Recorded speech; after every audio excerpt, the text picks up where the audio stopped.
Verse 7, chapter 16. Pravrittim cha nivrittim cha janana vidur asuraha na shaucham na pichacharo na satyam teshu vidyate.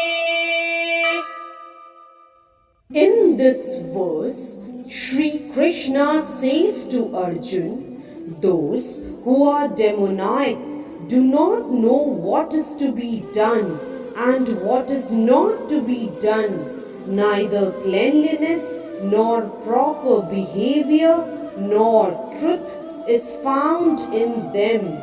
Elaborating on the above thought, in every civilized human society, there is some set of scriptural rules and regulations which is followed from the beginning, especially among the Aryans, those who adopt the Vedic civilization and who are known as the most advanced civilized people.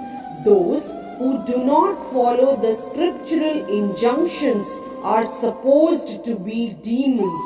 Therefore, it is stated here that the demons do not know the scriptural rules, nor do they have any inclination to follow them. Most of them do not know them, and even if some of them know, they have not the tendency to follow them.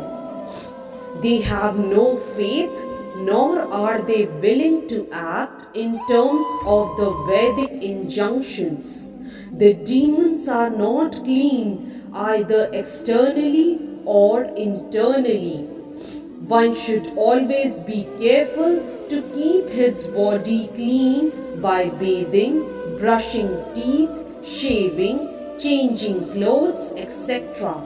As far as internal cleanliness is concerned, one should always remember the holy names of God and chant Hare Krishna,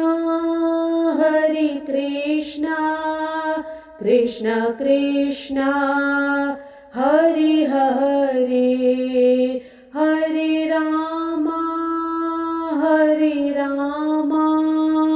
Rama Rama, Hare Hare.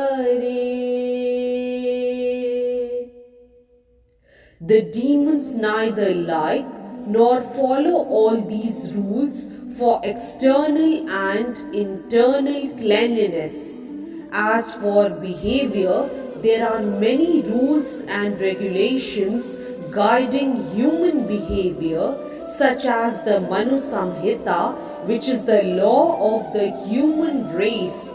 Even up to today, those who are Hindu follow the Manu Samhita. Laws of inheritance and other legalities are derived from this book. Now, in the Manu Samhita, it is clearly stated that a woman should not be given freedom. That does not mean that women are to be kept as slaves, but they are like children. Children are not given freedom, but that does not mean that they are kept as slaves. The demons have now neglected such injunctions, and they think that women should be given as much freedom as men. However, this has not improved the social condition of the world. Actually, a woman should be given protection at every stage of life. She should be given protection by the father in her younger days, by the husband in her youth, and by the grown-up sons in her old age. This is proper social behavior according to Manu Samhita, but modern education has artificially devised a puffed up concept of womanly life and therefore marriage is practically now an imagination in human society. Nor is the moral condition of women very good now. The demons, therefore, do not accept any instruction which is good for society, and because they do not follow the experience of great sages and the rules and regulations laid down by the sages, the social condition of the demonic people is very miserable. Hence, verse 7 of chapter 16 is explained. Hare Krishna. If you like today's video, please do like, share, subscribe and comment on the channel Mystic Faith.